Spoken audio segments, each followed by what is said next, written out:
Hello,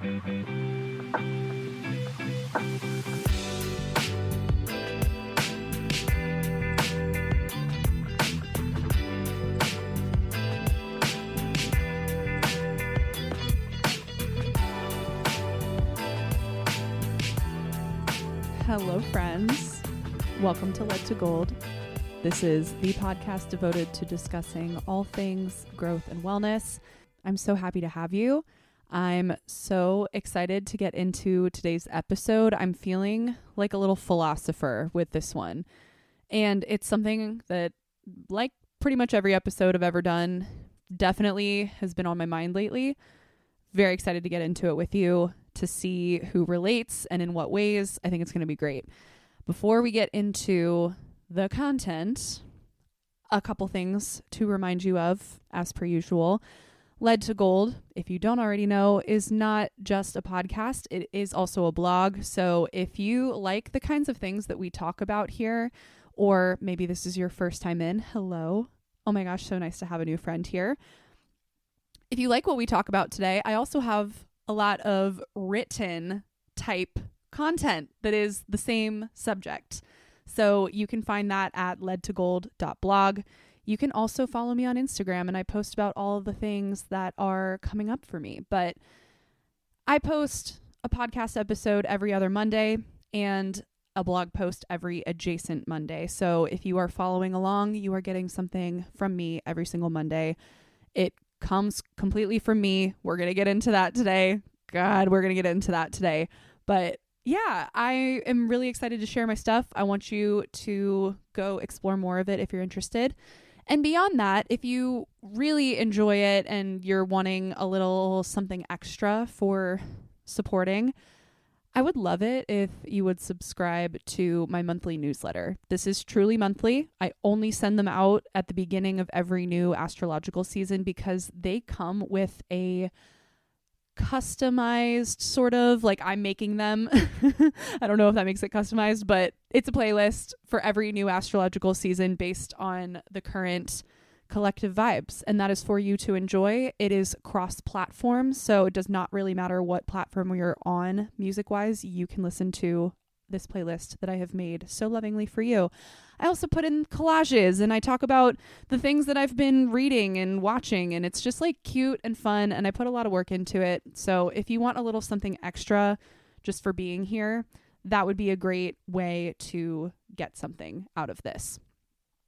Last but not least, this is a little bit newer to my website, but if you want to support me in a financial way, you could buy some of my art. That is like the most direct way to support the work that I do at Lead to Gold. My art is also under the name Lead to Gold, and it's cute. Go check it out, especially if you like cutesy little animals and like little whimsical scenes. You're going to love it. It's all on my website, and the link is in the show notes. The last thing I will say, and this is the thing that every podcaster says, but if you enjoy this episode, do me a favor if you haven't already, and please, if you would, rate the show wherever you're listening. That is such a great way to get the show found. More people will see it. It will get a little more traction, and probably an even more immediate way to get it more seen and known is if you like this episode and you feel like somebody that you know would relate to it, share it with a friend. That would be lovely. That's my spiel. I think I got everything. I'm feeling a little bit rambly today. If I can be honest, the last week has been really shitty. Like, really just crazy. Work is insane. And yeah, this isn't my full-time job. I'm a high school English teacher, and that shit's crazy sometimes. You can imagine, it's January, like, we're over the fun holidays, we're over the breaks, and we're not getting a lot of snow so far this year, so we haven't really had a lot of days off, and we're stir crazy. So that's why we're going to get into a really deep and really cathartic subject today. So I hope you're ready, because I'm ready. I need to cry. I don't know if I'll cry in this episode, but it'd be nice. Anyway, I want you to think about today's title for this episode. Your greatest desire is often your deepest wound. And I'm not being woo-woo and facetious and mysterious when I say that. I really believe that there is truth to this. Like very, very much believe that there is truth to this. There's a lot of things that I want to get into in this episode, and I'm hoping that I can keep my thoughts somewhat organized, but I will start with a little extreme honesty hour. This is what sparked my wanting to talk about this. This is the thing that sort of got me to the bottom of what I wanted to say here, although it has been something that I have known about myself, worried, struggled with, whatever. I've been moving through this for a long time. It's just only recently that I feel like I've found some answers in it. So here's my extreme honesty hour, and I feel like it's very relevant for the time that we are living in. You all know that I am an environmentalist. I stand by that title. I care deeply about the environment. I think that largely people don't talk enough about it, and way too many people are unaware of the harms that are being caused. Yes, by themselves. Yes, by the ways that we currently live our lives, but also, and more importantly, by the powers that be. This is something I strongly believe. And yet, we all know, if we are environmentalists at all, if we are in this sphere at all, we all know that in 2025, 2026, the number one individualized culprit of climate harm is AI usage. Yeah, we've heard this. Using AI is terrible for the environment. If you did not already know that, now you know that. So here's my extreme honesty hour. I use ChatGPT more than I would care to admit. I have used it definitely in 2025 more than I care to admit. Not a lot. Like, I don't think it's, by your normal AI person users standards, it's a lot. Like, I'm not paying for it or anything, but I use it more than I would care to admit. My desired amount of AI usage would be zero, none at all. But here's where I get into like the true admittance of this. Okay.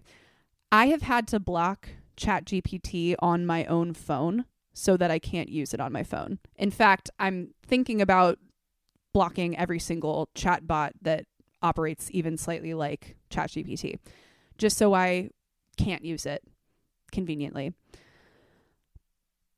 And I'm not going to defend myself in any way. I was just getting ready to say, though, that this platform, the platforms like it, I would say Google Gemini is the next one. They are shoved absolutely down our throats at school. It is something that we are encouraged to use. We are invited to use. And many teachers do use it. Many, many, many teachers. Probably the majority of the teachers that I know who can like operate a computer use it. But back to me. Okay. I have used ChatGPT in 2025 for helping me answer questions that I don't know how to research. Like, if I don't know how to type in the specific question that I have into the search bar, I would ChatGPT it. It would be something like, I have this skin type, but I have this skin problem, and like I'm just looking for like an easy routine. Like I don't know what products to incorporate. I just need like an idea of how to clarify this in my life, right? It'd be like life advice. In addition to that, I very much had ChatGPT interpreting my dreams, because I love dream moods, but that shit hasn't been updated since like 2014. So, okay, internet, ChatGPT, whatever, tell me what this dream means. Tell me what these oracle cards mean, or what this means all in a spread. I hate to admit it. I feel disgusting and gross admitting this to you, but it's true. I am really trying to stop doing it and not use it anymore in 2026. But every time I have a dilemma or a hard time figuring something out, I want its guidance. And here is where this insight kind of climaxed for me. This is so embarrassing. This is so fucking embarrassing to me. But what is this podcast if we're not talking about realistic wellness? Okay, this is a moment of true realism. I wrote my most recent blog post about outsourcing our opinions, how ironic, to the internet. And the title of it is The Urge to Hear the Hot Takes and What We Lose Once We Do. This blog post, if you want to go read it, I'll link it in the show notes. But in jest, it's all about needing to immediately see other people's opinions on current events before I can form my own. It was also about a very similar sort of scenario that happened at work recently, where my students and I finished a book together that had a crazy cliffhanger. And instead of talking to each other about it, instead of thinking for themselves about what happened at the end, they immediately went to the internet and Google and ChatGPT to try to figure out what happened. And I was appalled for a second, but then I realized I literally do the same thing. But here's the kicker, okay? That blog post, that very blog post that I published, I wanted ChatGPT to review it. I wanted ChatGPT to literally read my fucking blog post and tell me, did I do okay? How does this sound? Is it too political? What kind of audience is it going to reach? Okay, extreme honesty hour over. That is the confession. I'm embarrassed. I feel like I need to go hide in a corner and never talk to anybody ever again. But there you go. That's reality. So here's what this moment kind of taught me. I stopped myself before I actually had ChatGPT review my blog post. I did not actually do that because I was like, wait, hold the fuck on. Hold on. That is so dumb. That is so dumb. Like, don't I have friends? Don't I have loved ones who would read this for me and let me know if they had thoughts? Aren't I an English teacher? Don't I have people who literally know how to write and that's their job and they teach other people how to write? Can I ask them?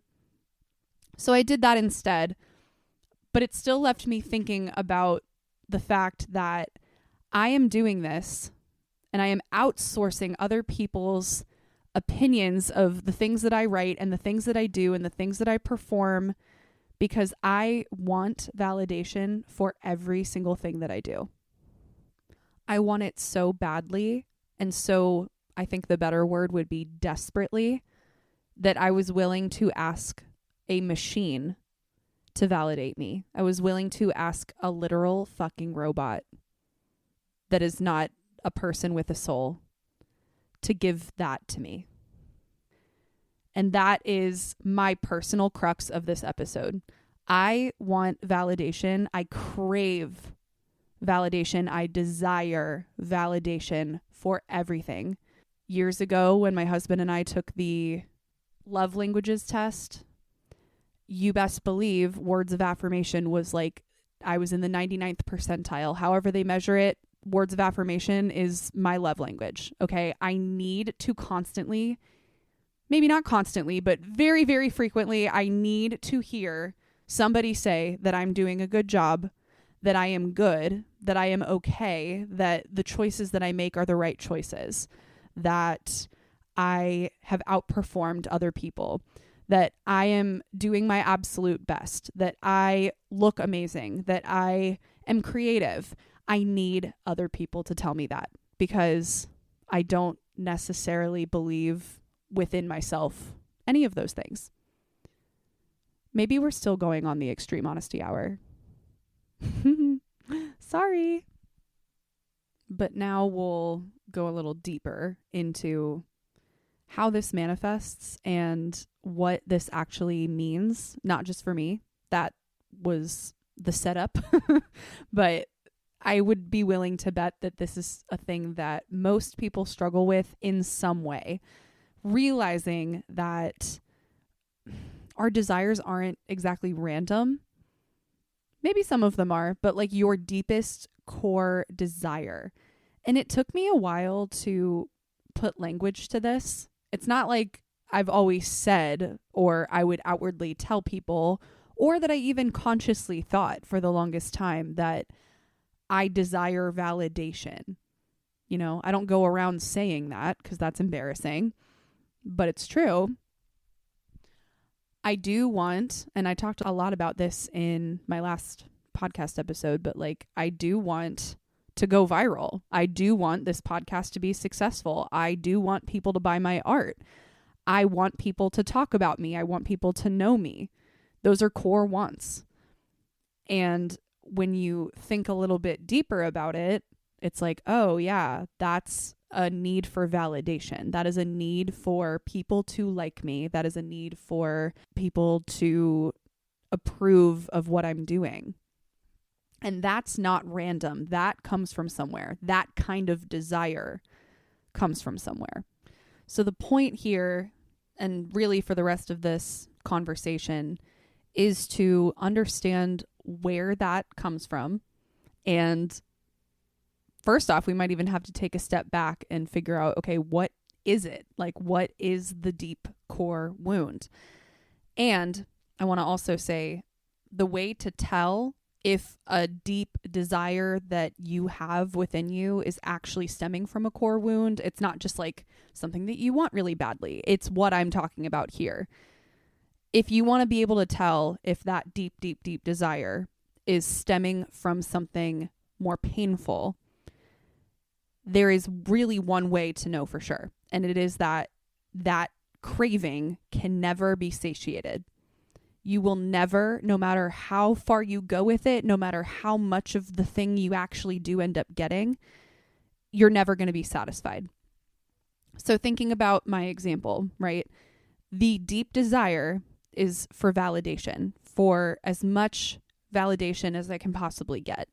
But I know when I sit with it deep within that no amount of validation is ever going to feel like it's enough. That sounds extremely vain, but I know that it's true. No amount of hearing other people say, oh my God, what an amazing blog post. Oh my God, what an amazing podcast episode. You did so amazing. I'm so proud of you. Wow, look at all that you've accomplished. Wow, look at how good of a job you're doing. No amount of that is going to heal the wound. I got to get right with myself in that way. I got to figure out why I need it so badly, right? And here's where I also want to elaborate on a few other ways that this could manifest.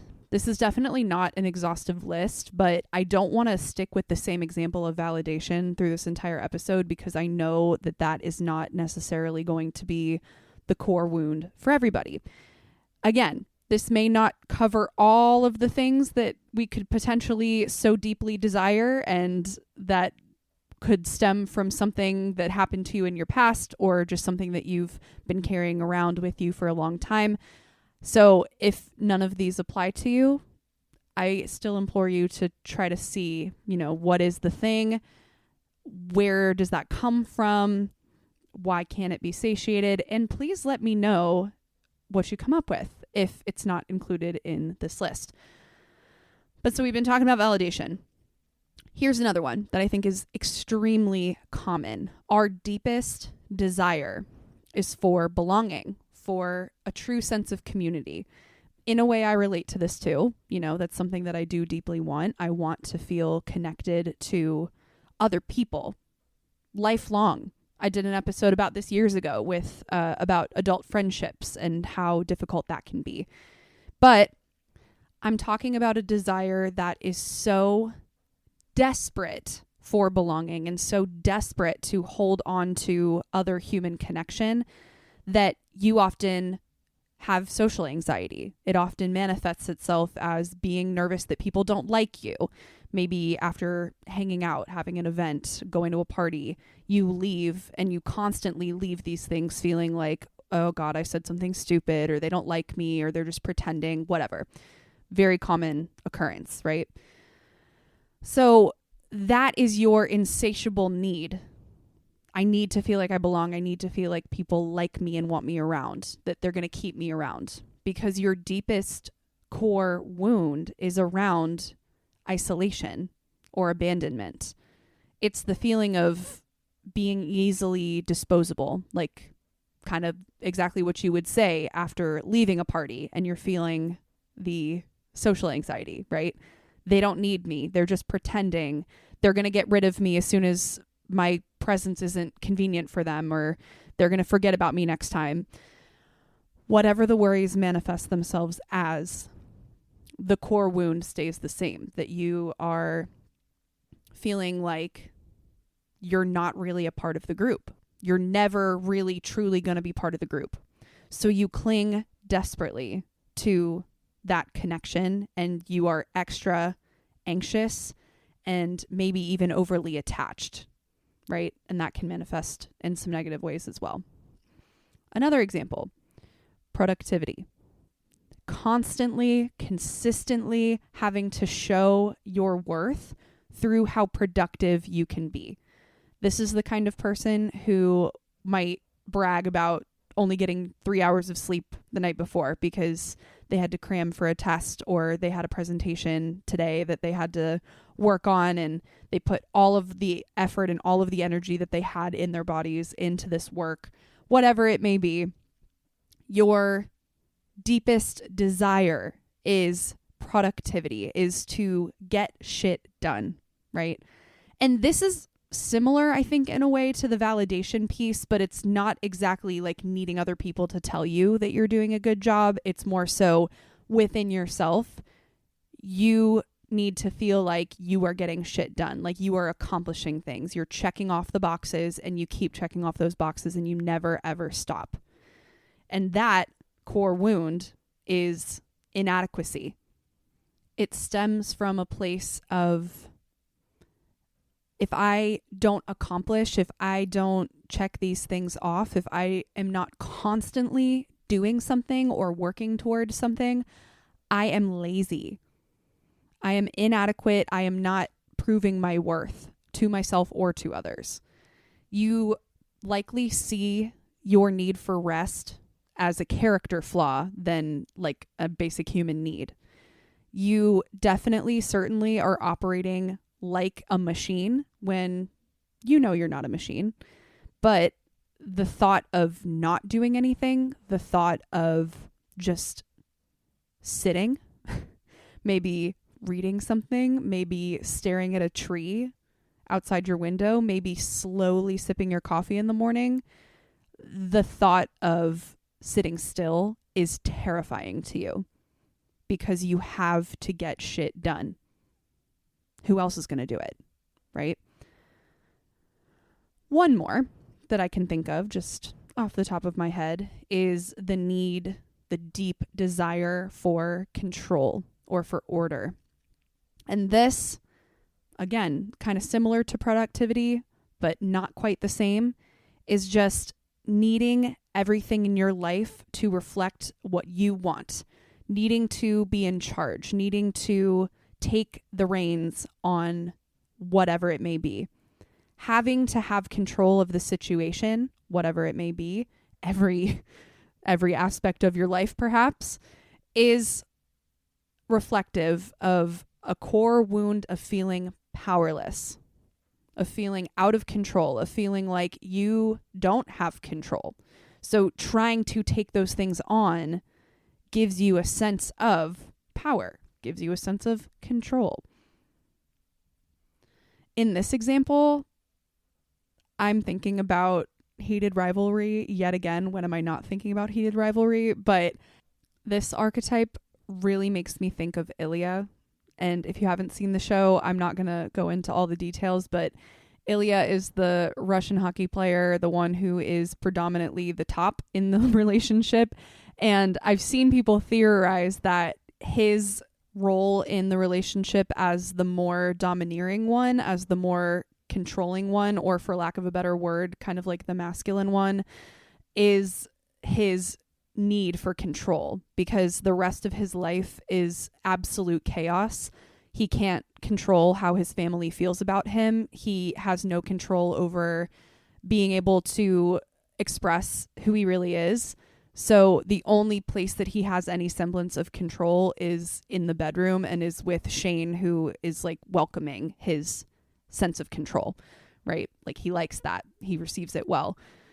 So because there is this dynamic of powerlessness, either in Ilia or in general, anybody who has this just intense craving for being able to control things that happen in their lives, it's because there is an inherent lack of power, an inherent lack of control.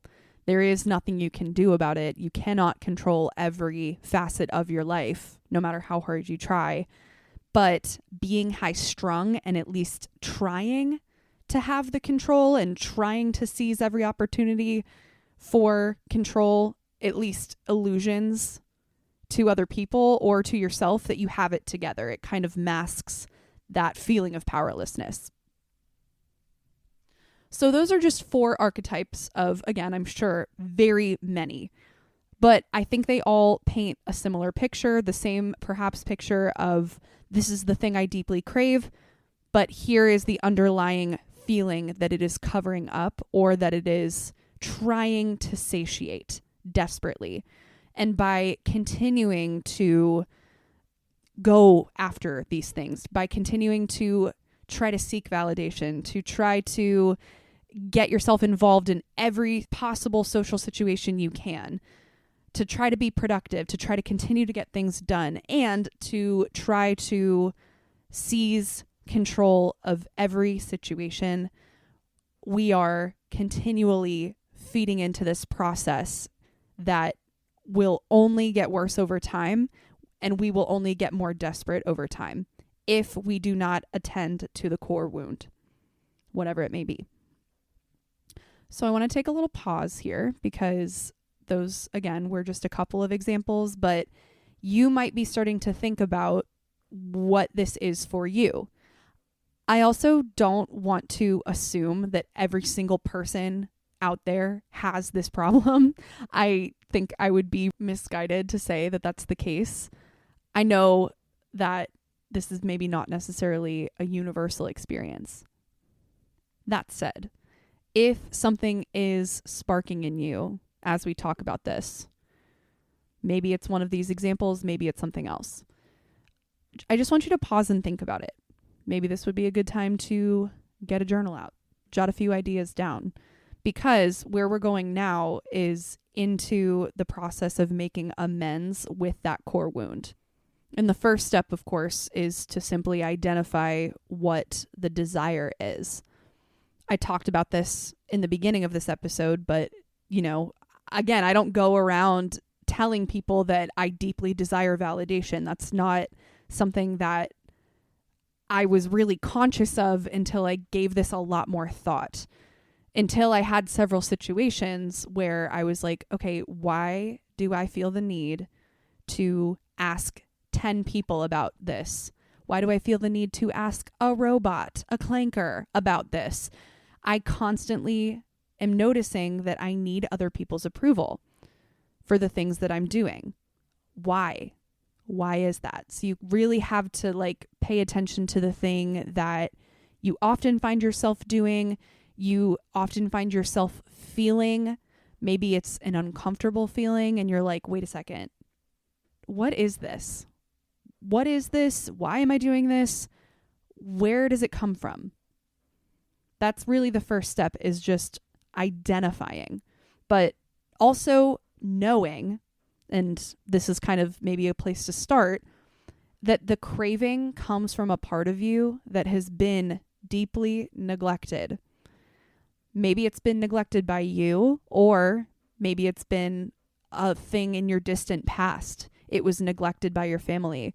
It was something that was never talked about when you were younger, something that was never addressed, that nobody ever really coached you through or made you feel validated in, for lack of a better word. That is where we want to start in trying to figure out what this is. The craving comes from a part of you that has been deeply neglected.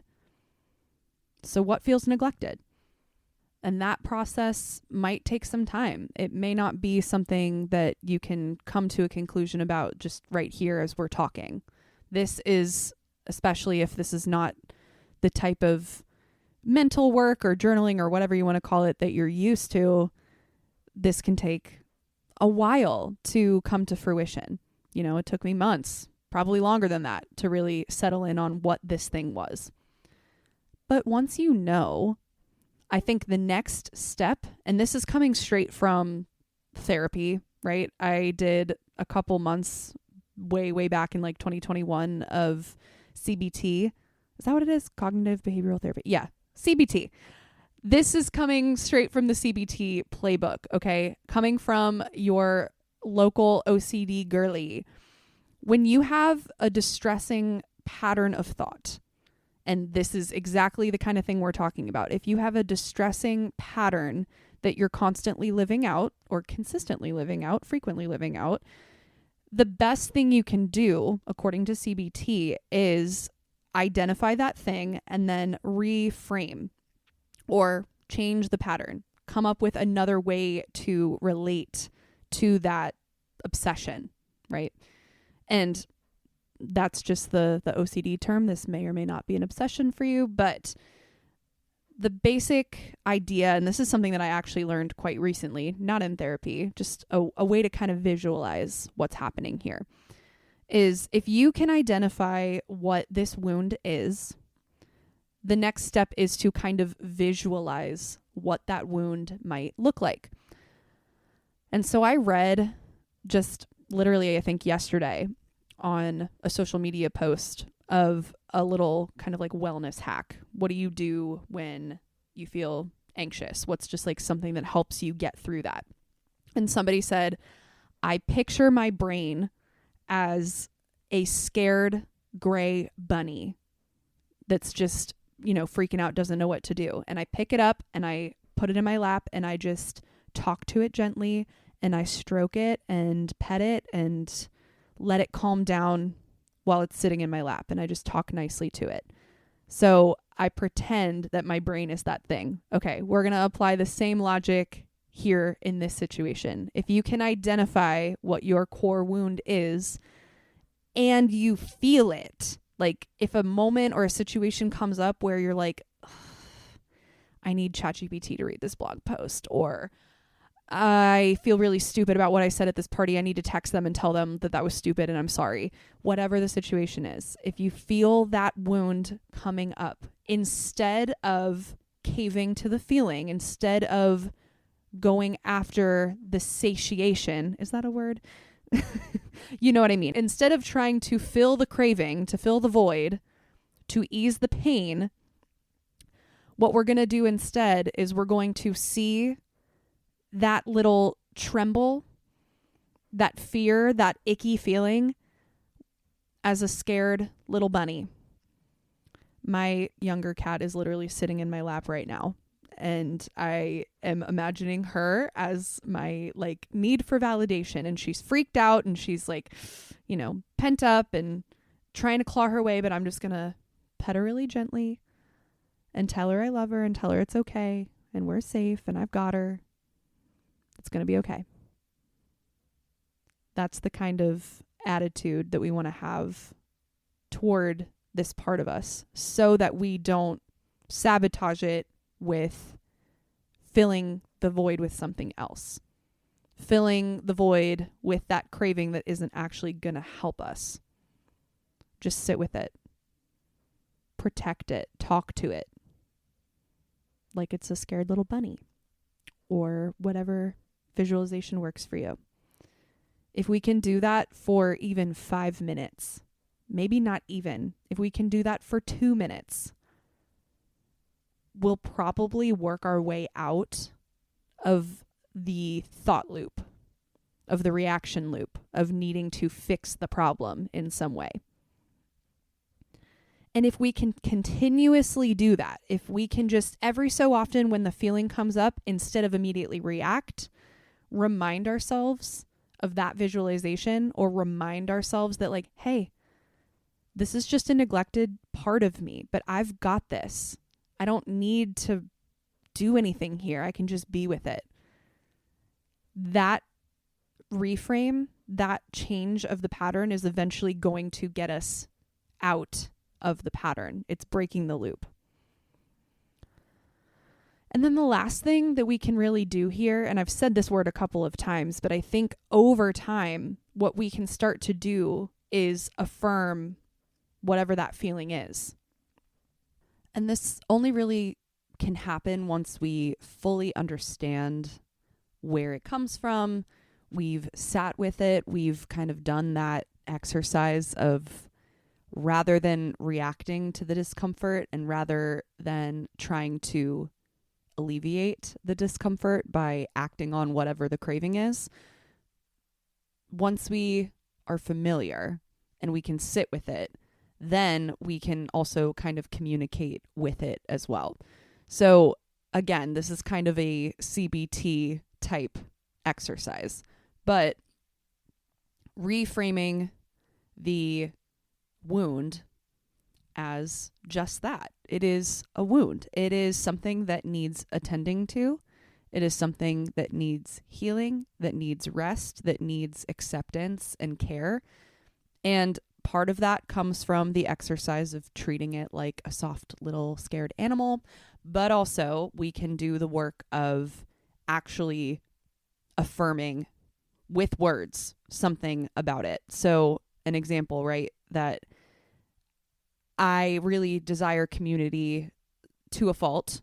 I'm doing stupid things or I'm feeling anxious because of how much I desire community and how much I don't want to fuck it up. But I don't need community because I'm weak. I don't need community because I'm disposable.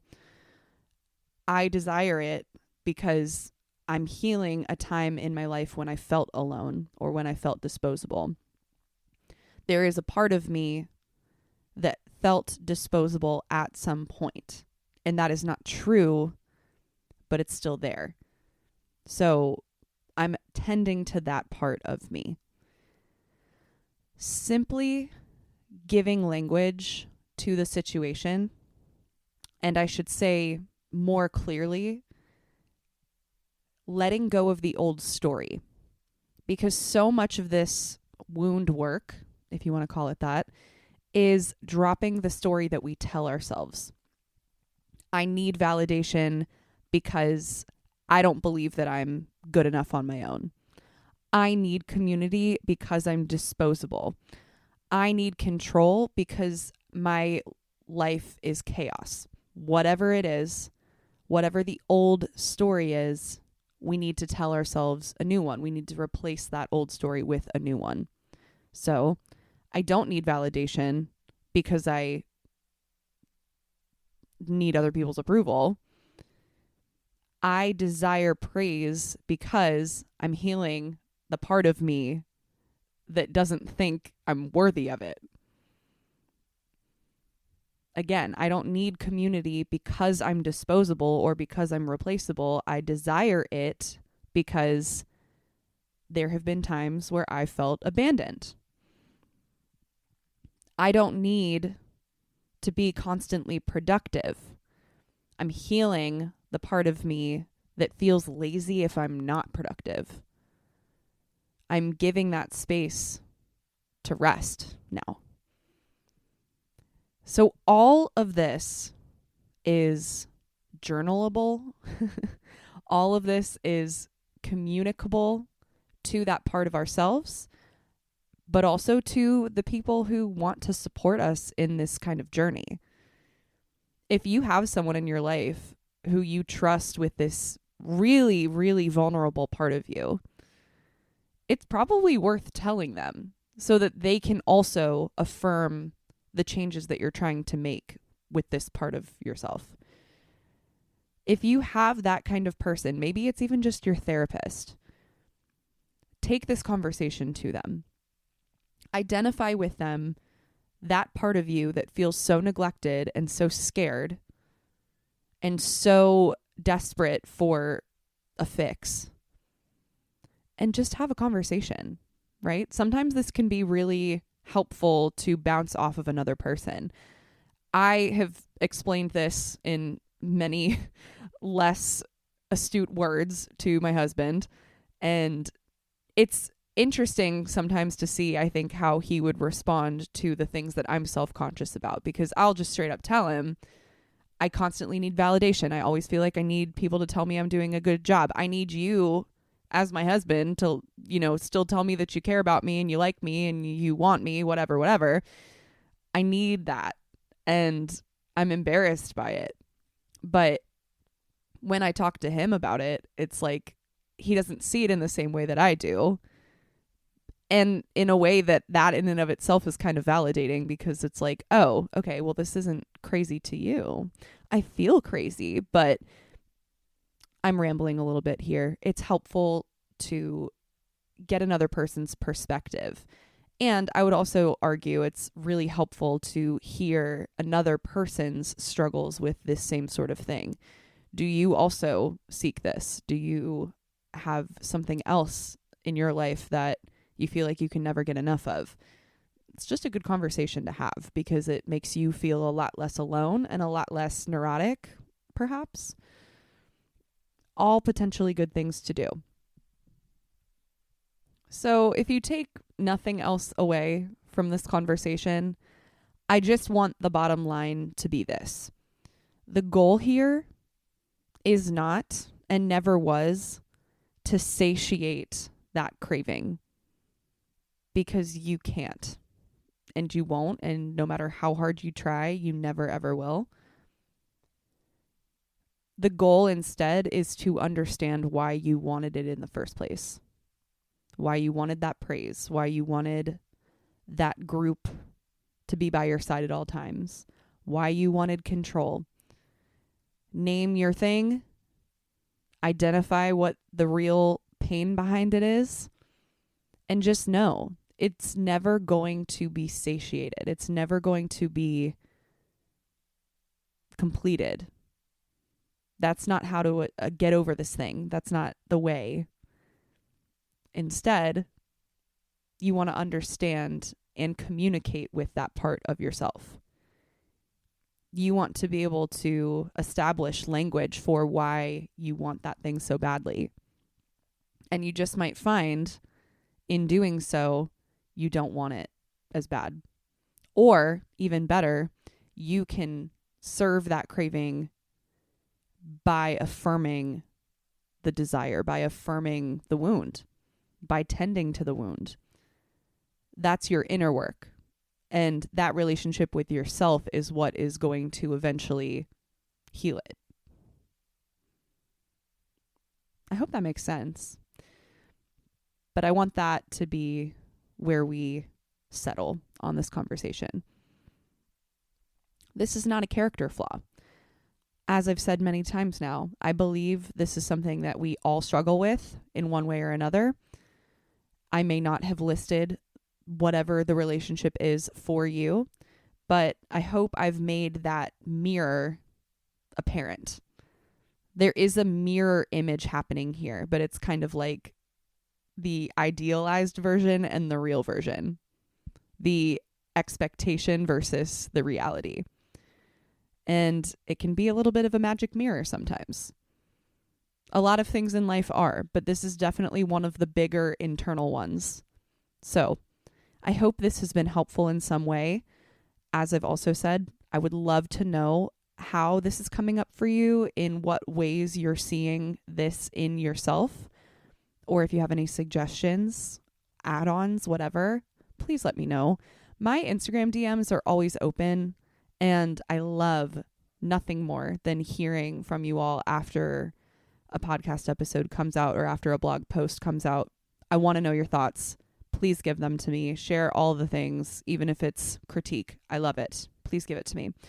Because I need validation, if we haven't already made that clear. All right. We're going to end with our usual game of We're Not Really Strangers. And I've been switching it up a little bit in the second season of the podcast. I've been using the Forgiveness edition. But if you've never heard of this game, it's been out for several years now, and I have never gotten tired of it.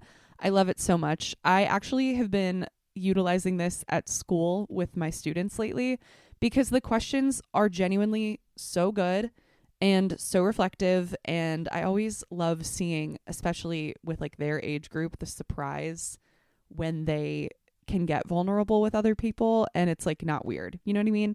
So anyway, all of that to say, this is a great game. Check it out. You can buy it at Target or online, but we are using the Forgiveness expansion today.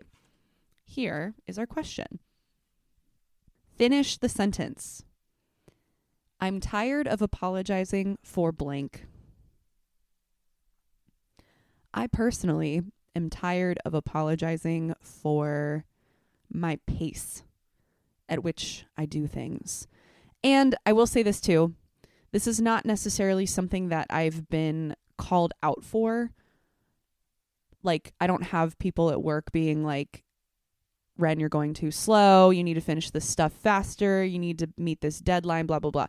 It's not really a thing that other people are calling me out for, but it is a thing that the systems at large hold us all to. And this is also a conversation I've been having, particularly at work, with one of my bestie colleagues. But the reality is just that, okay, I am a really down-to-earth, natural woman, okay? I'm nearing 30. I want to slow down. So much of our life in the modern age is way too fast-paced. It is not sustainable. I know that this is kind of trite to say at this point, but it's no wonder all of us are so completely, constantly burnt out because our lives do not line up with our physiology. It's just not how humans are meant to operate. I think of the cliche, again, it's kind of trite, but the cliche of like, I was born to swim in waterfalls and eat berries all day, but instead I have to do my taxes and like commute 30 minutes back and forth every day and sit on an asphalt street in dead stop traffic. It's that kind of feeling, but on a deeper and I guess more personal level, it's like being a teacher is so insanely demanding. People need things from you all the time, and that's not really a problem. I like my job. It's just doing that really intense emotional, mental labor, and then also having to meet deadlines and also having expectations from all kinds of people put on you at all times, whether it's the kids, their parents, the administrators, the higher ups in the county. Like, all of this stuff is just constantly put on you. And I know that's not individual to teaching. It's just really demanding and really fast paced and really no room for error, no room for expansion, no room for free form, really anything.